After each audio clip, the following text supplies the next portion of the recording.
Tetapi pagi-pagi benar, pada hari pertama minggu itu, mereka pergi ke kubur membawa rempah-rempah yang telah disediakan mereka. Mereka mendapati batu sudah terguling dari kubur itu, dan setelah masuk, mereka tidak menemukan mayat Tuhan Yesus. Sementara mereka berdiri termangu-mangu karena hal itu, tiba-tiba ada 2 orang berdiri dekat mereka, memakai pakaian yang berkilau-kilauan. Mereka sangat ketakutan dan menundukkan kepala. Tetapi kedua orang itu berkata kepada mereka, "Mengapa kamu mencari Dia yang hidup di antara orang mati? Ia tidak ada di sini. Ia telah bangkit. Ingatlah apa yang dikatakannya kepada kamu ketika Ia masih di Galilea, yaitu bahwa Anak Manusia harus diserahkan ke tangan orang-orang berdosa dan disalibkan, dan akan bangkit pada hari yang ketiga." Maka teringatlah mereka akan perkataan Yesus itu. Dan setelah mereka kembali dari kubur, mereka menceritakan semuanya itu kepada ke-11 murid dan kepada semua saudara yang lain. Perempuan-perempuan itu ialah Maria dari Magdala, dan Yohana, dan Maria ibu Yakobus, dan perempuan-perempuan lain juga yang bersama-sama dengan mereka memberitahukannya kepada rasul-rasul. Tetapi bagi mereka, perkataan-perkataan itu seakan-akan omong kosong, dan mereka tidak percaya kepada perempuan-perempuan itu.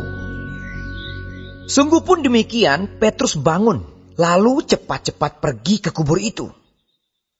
Ketika ia menjenguk ke dalam, ia melihat hanya kain kapan saja. Lalu ia pergi dan ia bertanya dalam hatinya, apa yang kiranya telah terjadi? Pada hari itu juga 2 orang dari murid-murid Yesus pergi ke sebuah kampung bernama Emmaus yang terletak kira-kira 7 mil jauhnya dari Yerusalem, dan mereka bercakap-cakap tentang segala sesuatu yang telah terjadi. Ketika mereka sedang bercakap-cakap dan bertukar pikiran, datanglah Yesus sendiri mendekati mereka, lalu berjalan bersama-sama dengan mereka. Tetapi ada sesuatu yang menghalangi mata mereka, sehingga mereka tidak dapat mengenal Dia. Yesus berkata kepada mereka, "Apakah yang kamu percakapkan sementara kamu berjalan?" Maka berhentilah mereka dengan muka muram. Seorang dari mereka, namanya Kleopas, menjawabnya, "Adakah engkau satu-satunya orang asing di Yerusalem yang tidak tahu apa yang terjadi di situ pada hari-hari belakangan ini?" Katanya kepada mereka. "Apakah itu?" Jawab mereka, "Apa yang terjadi dengan Yesus, orang Nazaret? Dia adalah seorang nabi yang berkuasa dalam pekerjaan dan perkataan di hadapan Allah dan di depan seluruh bangsa kami. Tetapi imam-imam kepala dan pemimpin-pemimpin kami telah menyerahkan Dia untuk dihukum mati, dan mereka telah menyalibkannya.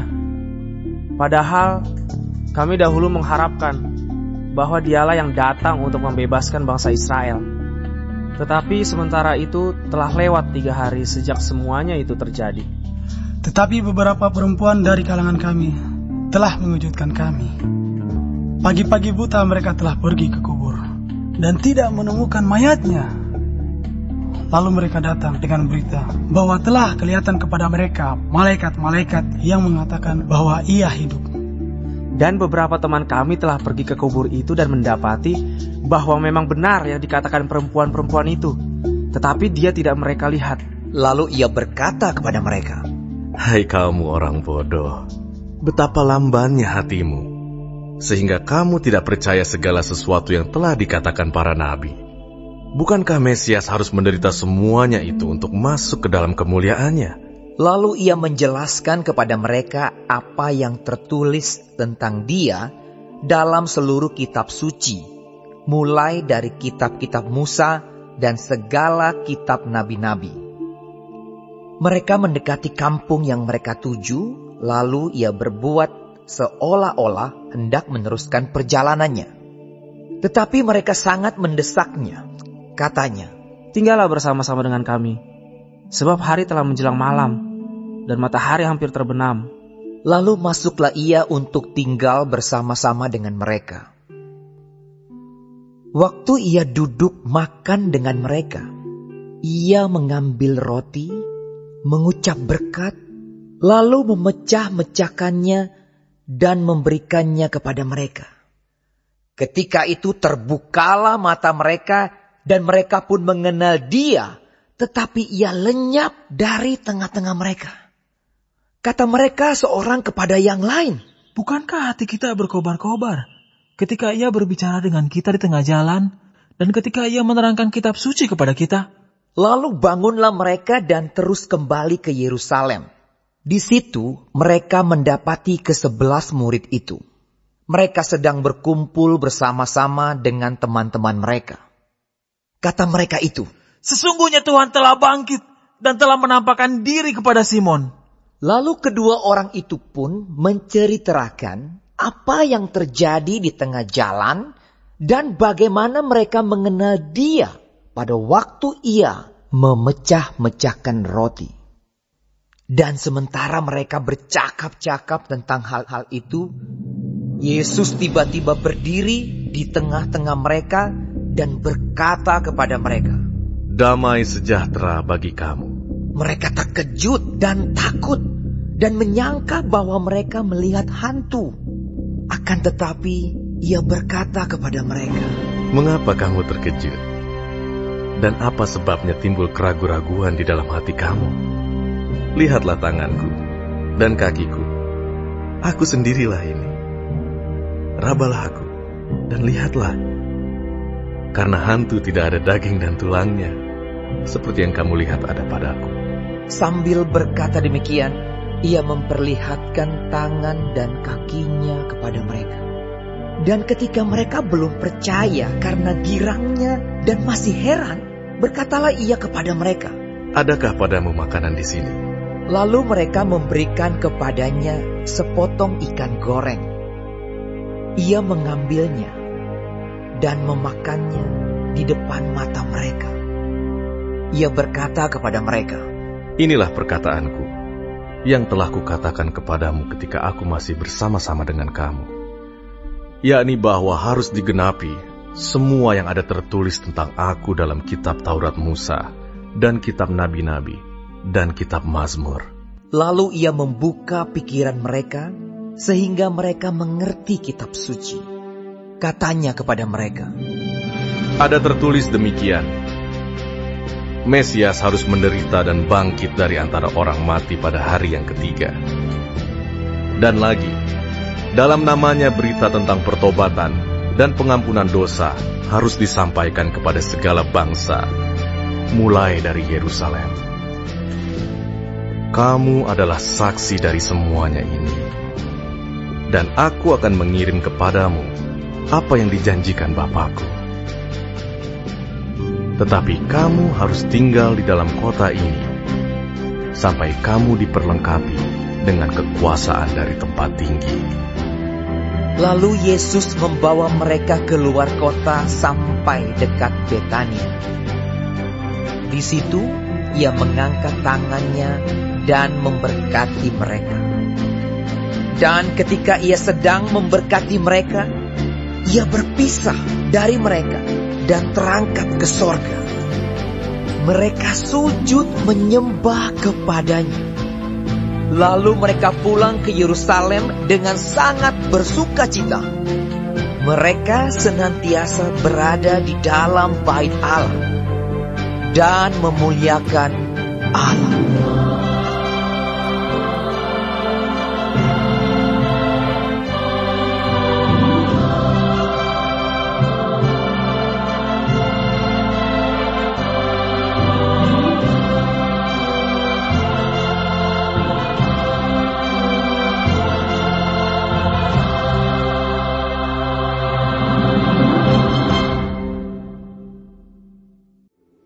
Jangan makan roti orang yang kikir.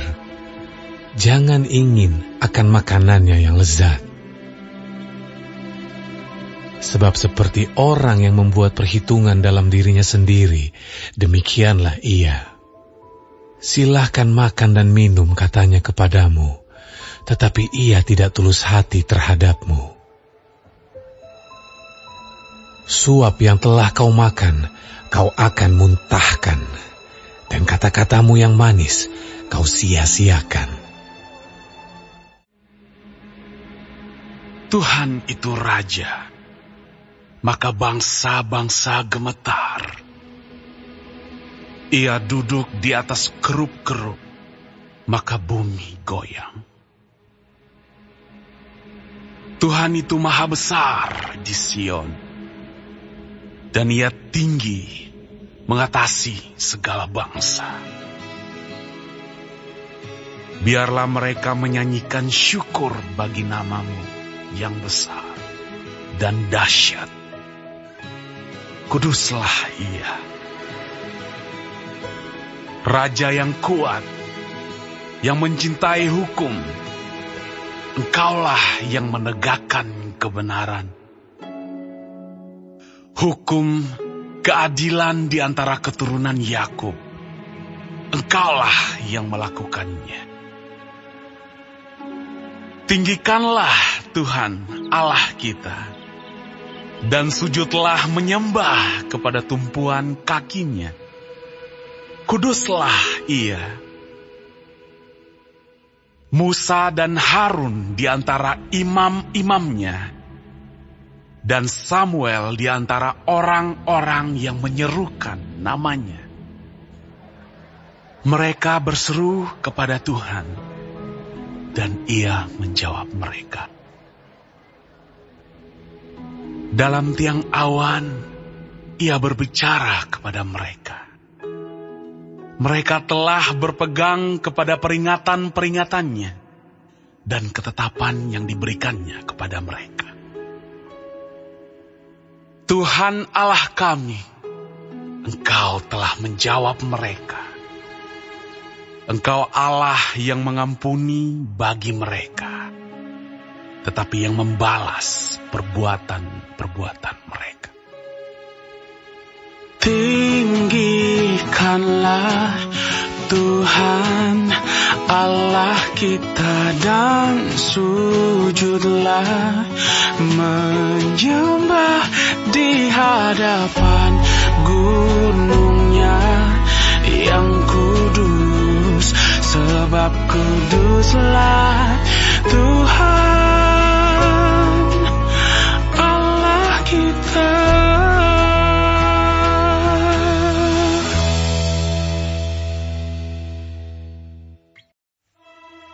Dan perkataan Samuel sampai ke seluruh Israel.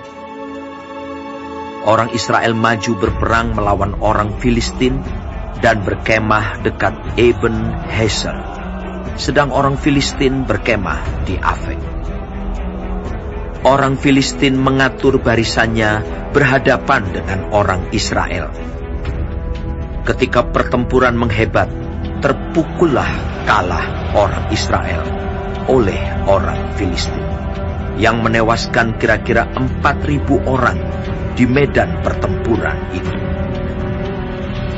Ketika tentara itu kembali ke perkemahan, berkatalah para tua-tua Israel, "Mengapa Tuhan membuat kita terpukul kalah oleh orang Filistin pada hari ini? Marilah kita mengambil dari Silo tabut perjanjian Tuhan, supaya ia datang ke tengah-tengah kita dan melepaskan kita dari tangan musuh kita." Kemudian bangsa itu menyuruh orang ke Silo, lalu mereka mengangkat dari sana tabut perjanjian Tuhan semesta alam, yang bersemayam di atas para kerub. Kedua anak Eli, Hofni dan Pinehas, ada di sana dekat tabut perjanjian Allah itu. Segera sesudah tabut perjanjian Tuhan sampai ke perkemahan, bersoraklah seluruh orang Israel dengan nyaring, sehingga bumi bergetar. Dan orang Filistin yang mendengar bunyi sorak itu berkata, "Apakah bunyi sorak yang nyaring di perkemahan orang Ibrani itu?"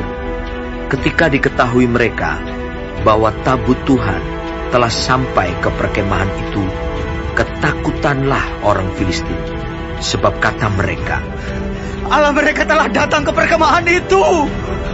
Dan mereka berkata, celakalah kita, sebab seperti itu belum pernah terjadi dahulu.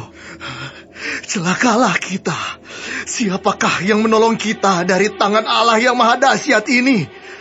Inilah juga Allah yang telah menghajar orang Mesir dengan berbagai-bagai tulah di padang gurun. Kuatkanlah hatimu dan berlakulah seperti laki-laki, hai orang Filistin, supaya kamu jangan menjadi budak orang Ibrani itu, seperti mereka dahulu menjadi budakmu. Berlakulah seperti laki-laki dan berperanglah. Lalu berperanglah orang Filistin, sehingga orang Israel terpukul kalah.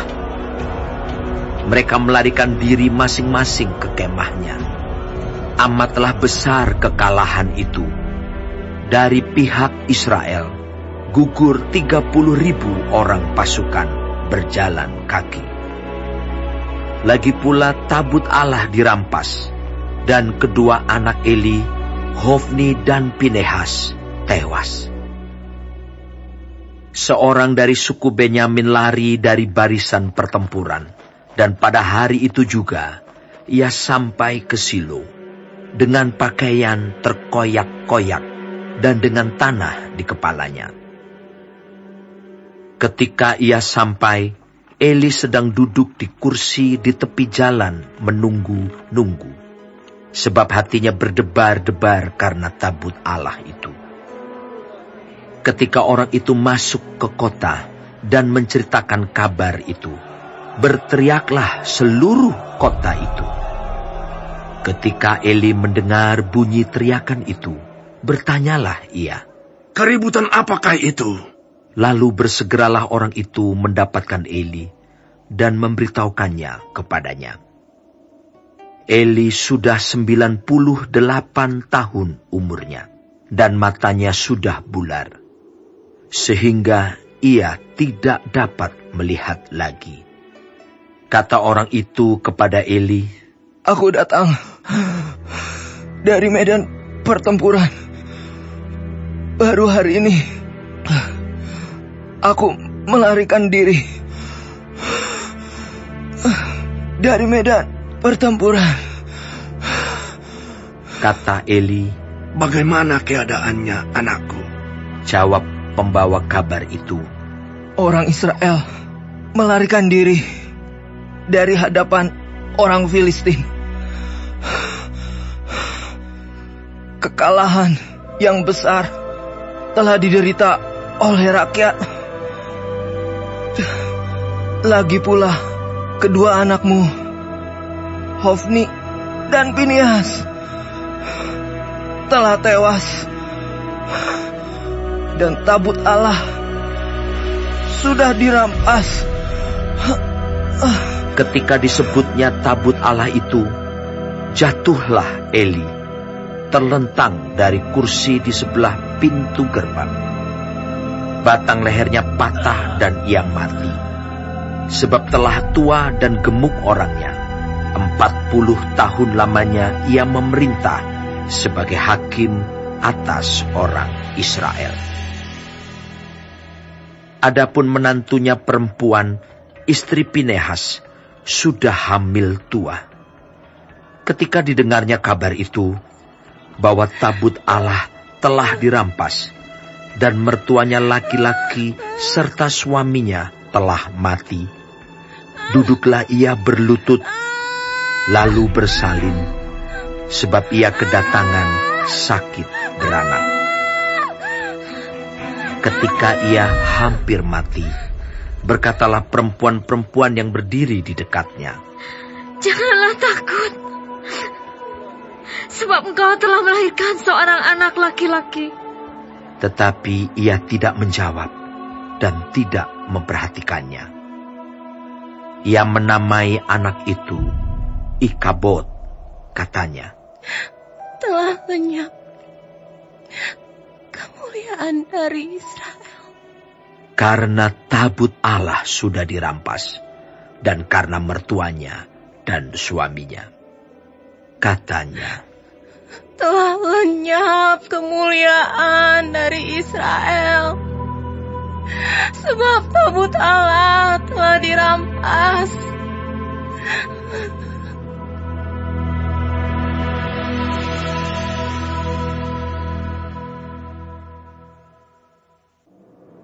Sesudah orang Filistin merampas tabut Allah, maka mereka membawanya dari Ebenezer ke Asdod. Orang Filistin mengambil tabut Allah itu, dibawanya masuk ke kuil Dagon dan diletakkannya di sisi Dagon. Ketika orang-orang Asdod bangun pagi-pagi pada keesokan harinya, tampaklah Dagon terjatuh dengan mukanya ke tanah di hadapan tabut Tuhan. Lalu mereka mengambil Dagon dan mengembalikannya ke tempatnya. Tetapi ketika keesokan harinya mereka bangun pagi-pagi, tampaklah Dagon terjatuh dengan mukanya ke tanah di hadapan tabut Tuhan. Tetapi kepala Dagon dan kedua belah tangannya terpenggal dan terpelanting ke ambang pintu. Hanya badan Dagon itu yang masih tinggal.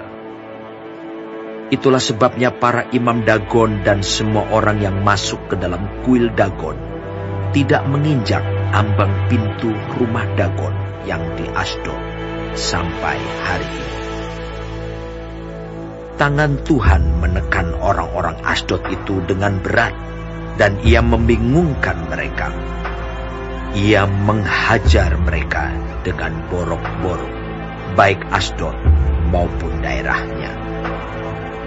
Ketika dilihat orang-orang Asdod bahwa demikian halnya, berkatalah mereka, tabut Allah Israel tidak boleh tinggal pada kita, sebab tangannya keras melawan kita dan melawan Dagon Allah kita. Sebab itu mereka memanggil berkumpul kepadanya semua raja kota orang Filistin dan berkata, apakah yang akan kita lakukan dengan tabut Allah Israel itu? Lalu kata mereka, tabut Allah Israel harus dipindahkan ke Gad. Jadi mereka memindahkan tabut Allah Israel itu ke sana. Tetapi setelah mereka memindahkannya, maka tangan Tuhan mendatangkan kegemparan yang sangat besar atas kota itu. Ia menghajar orang-orang kota itu, anak-anak dan orang dewasa, sehingga timbul borok-borok pada mereka. Lalu mereka mengantarkan tabut Allah itu ke Ekron. Tetapi sesampai tabut Allah itu di Ekron, berteriaklah orang Ekron itu demikian, mereka memindahkan tabut Allah Israel itu kepada kita untuk mematikan kita dan bangsa kita. Sebab itu mereka memanggil berkumpul semua raja kota orang Filistin itu dan berkata, antarkanlah tabut Allah Israel itu, biarlah itu kembali ke tempatnya, supaya jangan dimatikannya kita dan bangsa kita. Sebab di seluruh kota itu ada kegemparan maut. Tangan Allah menekan orang-orang di sana dengan sangat berat. Orang-orang yang tidak mati dihajar dengan borok-borok, sehingga teriakan kota itu naik ke langit.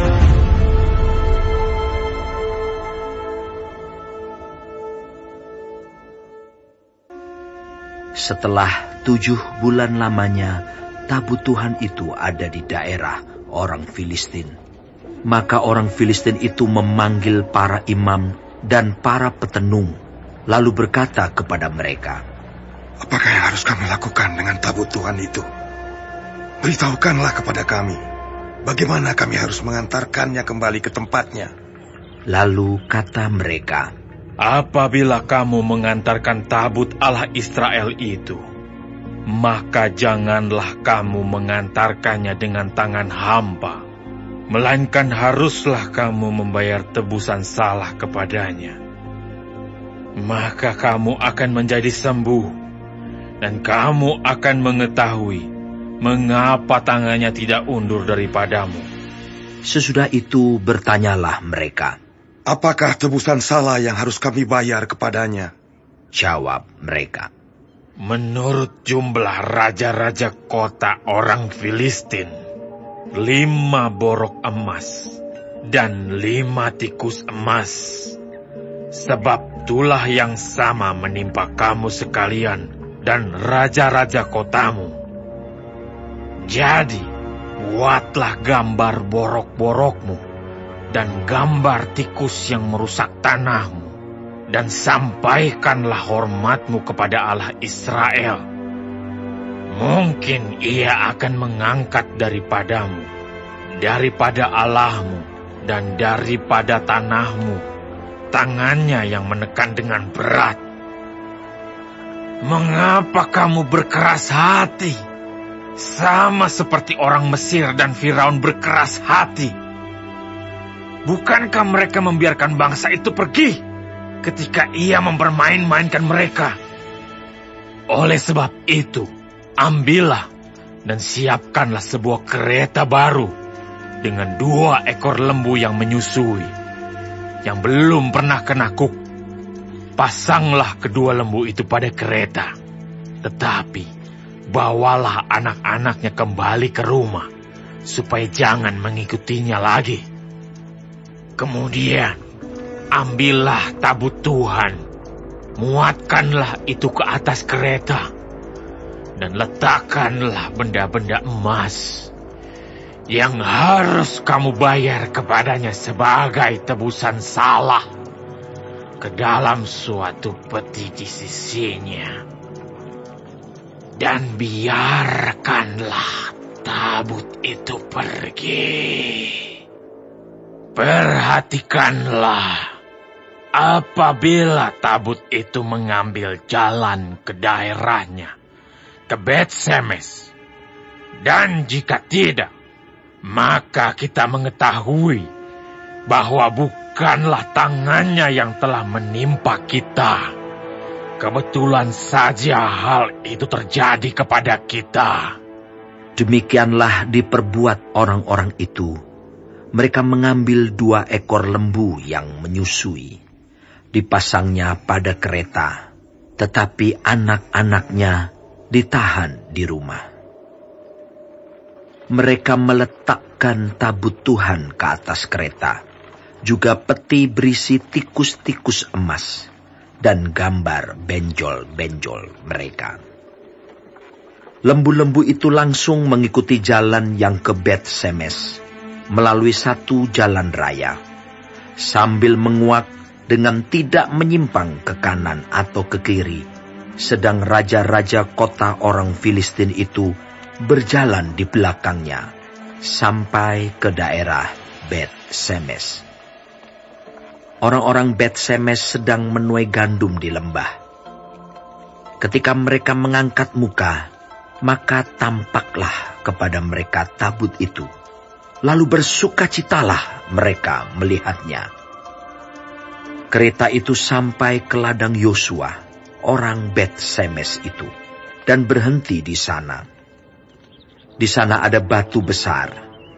Mereka membelah kayu kereta itu, dan mereka mempersembahkan lembu-lembu sebagai korban bakaran kepada Tuhan. Orang-orang suku Lewi menurunkan tabut Tuhan dengan peti yang ada di sebelahnya, yang di dalamnya ada benda-benda emas itu, lalu menaruhnya di atas batu besar itu. Dan pada hari itu orang-orang Bet-Semes mempersembahkan korban bakaran dan korban sembelihan kepada Tuhan. Ketika kelima raja kota orang Filistin melihat hal itu, pulanglah mereka ke Ekron pada hari itu juga. Inilah benjol-benjol emas yang dibayar orang Filistin kepada Tuhan sebagai tebusan salah. Dari Asdod 1, dari Gaza 1, dari Askelon 1, dari Gad 1, dari Ekron 1.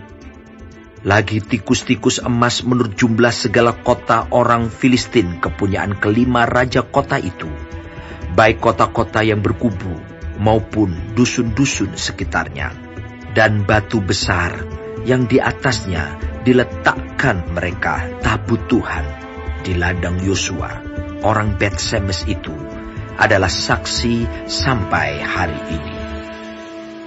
Karena mereka melihat ke dalam tabut Tuhan, ia membunuh 70 orang dari rakyat itu. Rakyat itu berkabung karena Tuhan telah menghajar mereka dengan dahsyatnya. Dan orang-orang Bet-Semes berkata, "Siapakah yang tahan berdiri di hadapan Tuhan, Allah yang kudus ini? Kepada siapakah ia akan berangkat meninggalkan kita?" Lalu mereka mengirim utusan kepada penduduk Kiryat Yearim dengan pesan, "Orang Filistin telah mengembalikan tabut Tuhan. Datanglah dan angkutlah itu kepadamu."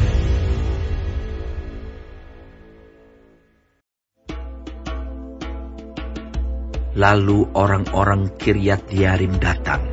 Mereka mengangkut tabut Tuhan itu dan membawanya ke dalam rumah Abinadab yang di atas bukit. Dan Eleazar anaknya, mereka kuduskan untuk menjaga tabut Tuhan itu. Sejak saat tabut itu tinggal di Kiryat Yearim, berlalulah waktu yang cukup lama, yakni 20 tahun, dan seluruh kaum Israel mengeluh kepada Tuhan. Lalu berkatalah Samuel kepada seluruh kaum Israel demikian, "Jika kamu berbalik kepada Tuhan dengan segenap hati, maka jauhkanlah para allah asing dan para Asitoret dari tengah-tengahmu.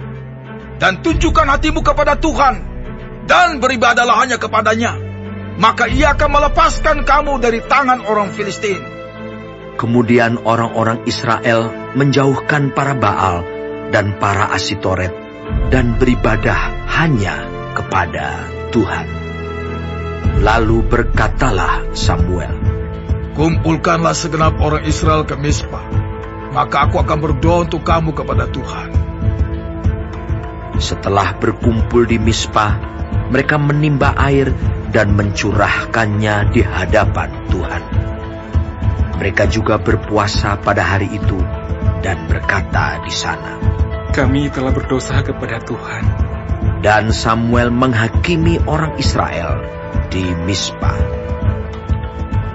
Ketika didengar orang Filistin bahwa orang Israel telah berkumpul di Mispa, majulah raja-raja kota orang Filistin mendatangi orang Israel.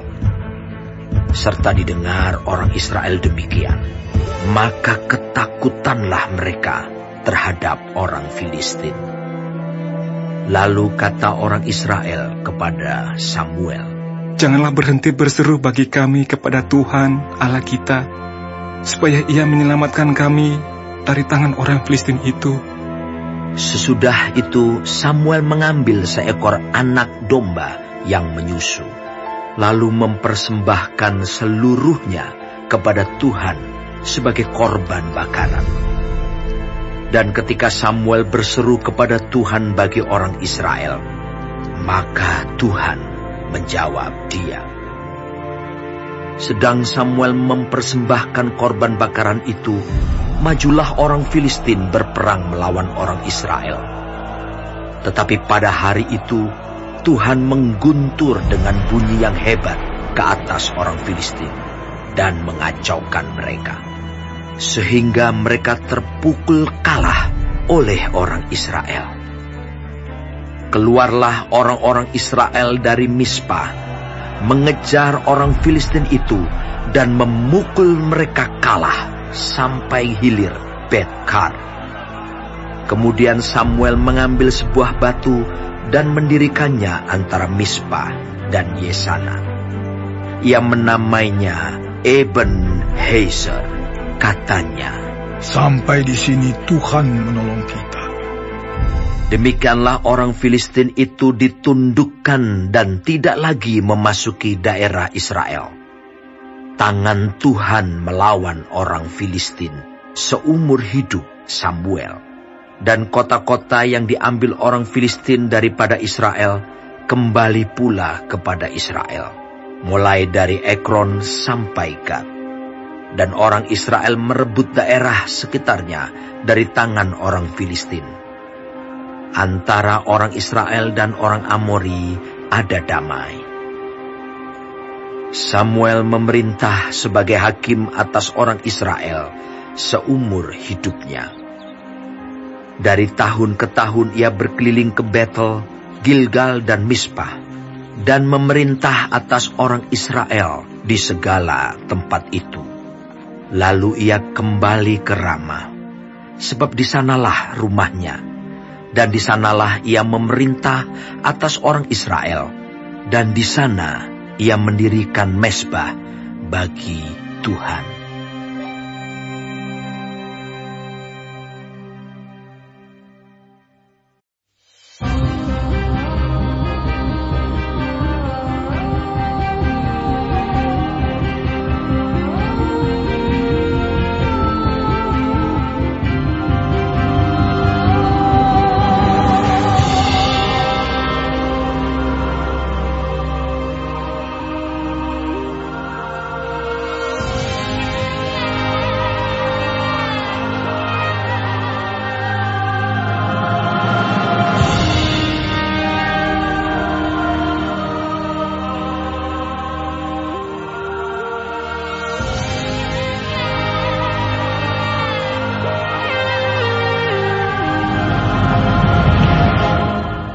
Kitab Yudas.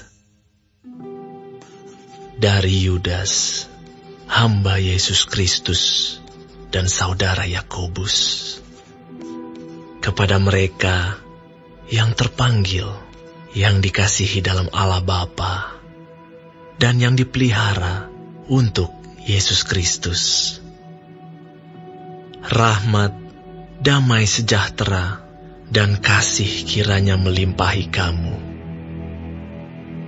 Saudara-saudaraku yang kekasih, sementara aku bersungguh-sungguh berusaha menulis kepada kamu tentang keselamatan kita bersama, aku merasa terdorong untuk menulis ini kepada kamu dan menasihati kamu, supaya kamu tetap berjuang untuk mempertahankan iman yang telah disampaikan kepada orang-orang kudus. Sebab ternyata ada orang tertentu yang telah masuk menyelusup di tengah-tengah kamu, yaitu orang-orang yang telah lama ditentukan untuk dihukum. Mereka adalah orang-orang yang fasik, yang menyalahgunakan kasih karunia Allah kita untuk melampiaskan hawa nafsu mereka, dan yang menyangkal satu-satunya penguasa dan Tuhan kita, Yesus Kristus. Tetapi, sekalipun kamu telah mengetahui semuanya itu, dan tidak meragukannya lagi, aku ingin mengingatkan kamu, bahwa memang Tuhan menyelamatkan umat-Nya dari tanah Mesir. Namun, sekali lagi membinasakan mereka yang tidak percaya, dan bahwa Ia menahan malaikat-malaikat yang tidak taat pada batas-batas kekuasaan mereka, tetapi yang meninggalkan tempat kediaman mereka, dengan belenggu abadi di dalam dunia kekelaman, sampai penghakiman pada hari besar, sama seperti Sodom dan Gomora dan kota-kota sekitarnya, yang dengan cara yang sama melakukan percabulan dan mengejar kepuasan-kepuasan yang tak wajar, telah menanggung siksaan api kekal sebagai peringatan kepada semua orang. Namun demikian, orang-orang yang bermimpi-mimpian ini juga mencemarkan tubuh mereka dan menghina kekuasaan Allah, serta menghujat semua yang mulia di sorga. Tetapi penghulu malaikat, Mikael, ketika dalam suatu perselisihan bertengkar dengan iblis mengenai mayat Musa, tidak berani menghakimi iblis itu dengan kata-kata hujatan, tetapi berkata, "Kiranya Tuhan menghardik engkau." Akan tetapi, mereka menghujat segala sesuatu yang tidak mereka ketahui, Dan justru apa yang mereka ketahui, dengan nalurinya seperti binatang yang tidak berakal, itulah yang mengakibatkan kebinasaan mereka. Celakalah mereka, karena mereka mengikuti jalan yang ditempuh Kain, dan karena mereka, oleh sebab upah, menceburkan diri ke dalam kesesatan Bileam, dan mereka binasa karena kedurhakaan seperti Korah. Mereka inilah noda dalam perjamuan kasih-Mu, di mana mereka tidak malu-malu melahap dan hanya mementingkan dirinya sendiri. Mereka bagaikan awan yang tak berair, yang berlalu ditiup angin. Mereka bagaikan pohon-pohon yang dalam musim gugur tidak menghasilkan buah. Pohon-pohon yang terbantun dengan akar-akarnya dan yang mati sama sekali. Mereka bagaikan ombak laut yang ganas, yang membuihkan keaiban mereka sendiri. Mereka bagaikan bintang-bintang yang baginya telah tersedia tempat di dunia kekelaman untuk selama-lamanya. Juga tentang mereka, Henok, keturunan ketujuh dari Adam, telah bernubuat, katanya, sesungguhnya Tuhan datang dengan beribu-ribu orang kudusnya, hendak menghakimi semua orang dan menjatuhkan hukuman atas orang-orang fasik karena semua perbuatan fasik yang mereka lakukan dan karena semua kata-kata nista yang diucapkan orang-orang berdosa yang fasik itu terhadap Tuhan. Mereka itu orang-orang yang menggerutu dan mengeluh tentang nasibnya. Hidup menuruti hawa nafsunya, tetapi mulut mereka mengeluarkan perkataan-perkataan yang bukan-bukan, dan mereka menjilat orang untuk mendapat keuntungan. Tetapi kamu, saudara-saudaraku yang kekasih, ingatlah akan apa yang dahulu telah dikatakan kepada kamu oleh rasul-rasul Tuhan kita, Yesus Kristus. Sebab mereka telah mengatakan kepada kamu, menjelang akhir zaman akan tampil pengejek-pengejek, yang akan hidup menuruti hawa nafsu kefasikan mereka. Mereka adalah pemecah belah, yang dikuasai hanya oleh keinginan-keinginan dunia ini, dan yang hidup tanpa Roh Kudus. Akan tetapi kamu, saudara-saudaraku yang kekasih, bangunlah dirimu sendiri di atas dasar imanmu yang paling suci, dan berdoalah dalam Roh Kudus. Peliharalah dirimu demikian dalam kasih Allah sambil menantikan rahmat Tuhan kita, Yesus Kristus, untuk hidup yang kekal. Tunjukkanlah belas kasihan kepada mereka yang ragu-ragu. Selamatkanlah mereka dengan jalan merampas mereka dari api. Tetapi tunjukkanlah belas kasihan yang disertai ketakutan kepada orang-orang lain juga. Dan bencilah pakaian mereka yang dicemarkan oleh keinginan-keinginan dosa. Bagi Dia yang berkuasa menjaga supaya jangan kamu tersandung, dan yang membawa kamu dengan tak bernoda, dan penuh kegembiraan di hadapan kemuliaan-Nya. Allah yang Esa, Juru Selamat kita oleh Yesus Kristus, Tuhan kita. Bagi Dia adalah kemuliaan, kebesaran, kekuatan, dan kuasa, sebelum segala abad, dan sekarang, dan sampai selama-lamanya. Amin.